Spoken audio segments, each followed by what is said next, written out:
চপের দোকানের মতো ফুলুরি আপনারা বাড়িতেই কিন্তু হাতের কাছে থাকা কয়েকটি মাত্র উপকরণ দিয়ে ঝটপটভাবে বানিয়ে নিতে পারবেন। কতটা সুন্দর হয়েছে দেখুন। প্রত্যেকটা ফুলুরি কিন্তু দারুণ হয়েছে, ভেতরটা একদম স্পঞ্জি, খেতে দারুণ লাগে। একবার বানিয়ে দেখুন, বাড়িতে সকলেই ভীষণভাবে পছন্দ করবে আর খেতেও সত্যিই কিন্তু দারুণ লাগে।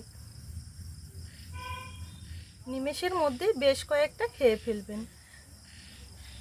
আর এগুলো যদি সন্ধেবেলা চায়ের সাথে হয় তাহলে কিন্তু চায়ের আড্ডাটাই জমে যাবে, খেতে দারুণ হয়। তাই অনুরোধ রইল, ঠিক আমার মতো করে একবার ফুলুরি বানিয়ে কথা দিচ্ছি আপনাদের অনেক বেশি ভালো লাগবে।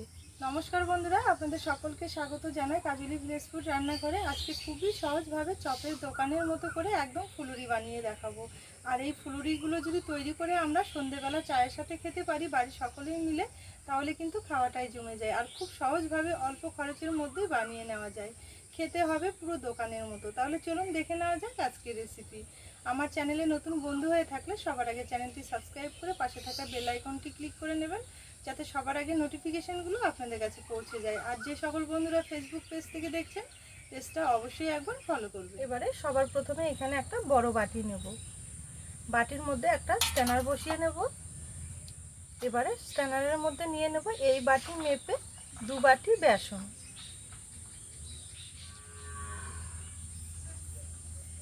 এবারে খুব ভালো করে একটু চেলে নেব। অবশ্যই কিন্তু বেসনটা একটু ভালো করে চেলে নেবেন আপনারাও। বেসনের মধ্যে দেখবেন অনেক কিন্তু ডেলা ডেলা ভাব থাকে, এগুলো ব্যাটার তৈরি করার সময় কিন্তু খুব একটা ভালো হবে না। আর চেলে নিলে দেখবেন ব্যাটারটা কিন্তু একদম স্মুথলি হবে আর অনেকটাই কিন্তু সফট হবে।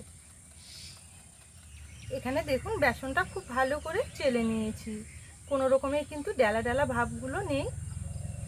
এবারে এখানে অল্প অল্প করে নর্মাল জল দিয়ে খুব সুন্দর একটা ব্যাটার তৈরি করে নেব। ব্যাটারটা কিন্তু খুব একটা পাতলা হবে না, সেই কারণে জলটা বারে বারে দিয়ে ব্যাটারটা তৈরি করে নিতে হবে। এই যে দেখুন এখানে অল্প অল্প করে জল দিয়ে খুব সুন্দরভাবে বেসনটা আমি এভাবে একটু তৈরি করে নিয়েছি। খুব একটা কিন্তু পাতলা করিনি, ঠিক এইরকমই একটু থকথকে টাইপের রাখতে হবে। এবারে খুব ভালো করে 4 থেকে 5 মিনিট হাতে সময় নিয়ে ভালো করে একটু হুইস্ক দিয়ে ফেটিয়ে নিতে হবে। আর এইভাবে ফেটাতে ফেটাতে দেখবেন কালারটা কিন্তু অনেকটাই চেঞ্জ হয়ে যাবে। এখানে আমি কন্টিনিউ 4 থেকে 5 মিনিট একইভাবে ঘুরিয়ে ঘুরিয়ে ফেটিয়ে নিয়েছি।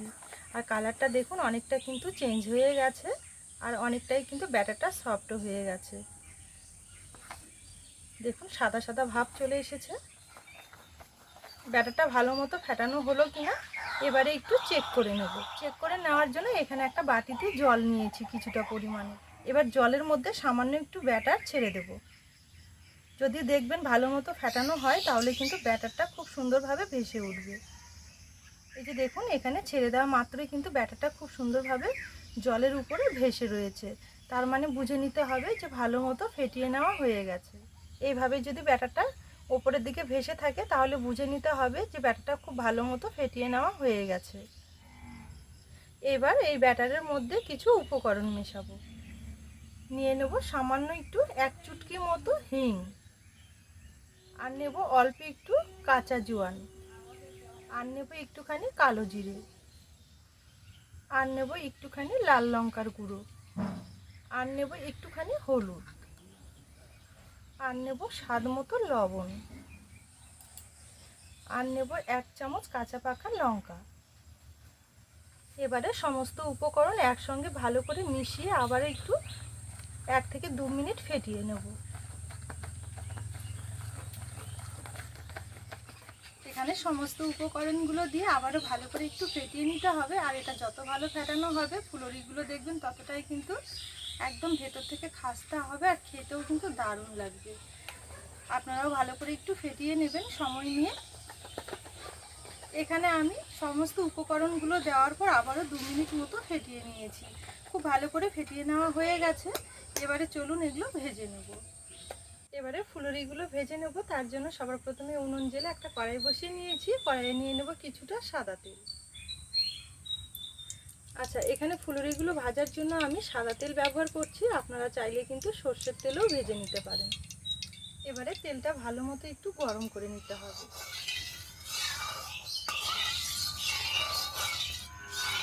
তেল এখানে গরম হয়ে গেছে, এবার অল্প অল্প করে ব্যাটার তেলের মাঝখানে ছেড়ে দেবো।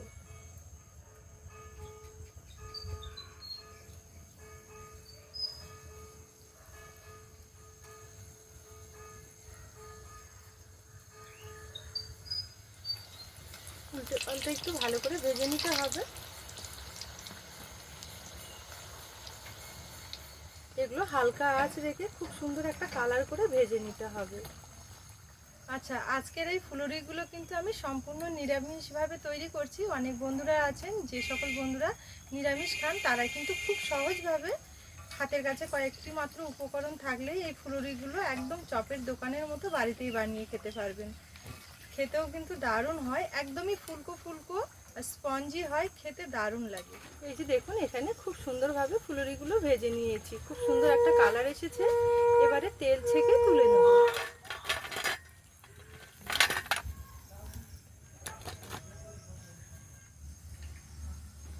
একইভাবে বাকি ফুলুরিগুলো ভেজে নেব।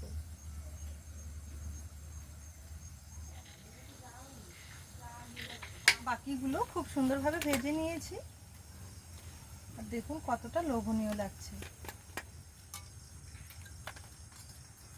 এখানে দেখুন পুরো এক থালা ভেজে নিয়েছি, আর কতটা সুন্দর লাগছে দেখতে। দেখুন এখানে পুরো এক থালা খুব সুন্দরভাবে ভেজে নিয়েছি ফুলুরি, আর দেখতে কতটা সুন্দর লাগছে। এবারে ওপর দিয়ে সামান্য একটু চাট মশলা এইভাবে ছড়িয়ে দেব। এই চাট মশলাটা ছড়িয়ে কিন্তু পরিবেশন করতে হবে। তো দেখুন চাট মশলা ছড়িয়ে নিয়েছি, খুব সুন্দরভাবে কিন্তু রেডি হয়ে গেছে। এইভাবে গরম গরম সন্ধেবেলা তৈরি করে নিলে চায়ের সাথে কিন্তু খাওয়াটাই জমে যাবে। কতটা লোভনীয় লাগছে, আর কালারটা দেখুন কত সুন্দর এসেছে। এগুলো খেতেও কিন্তু দারুণ হয়।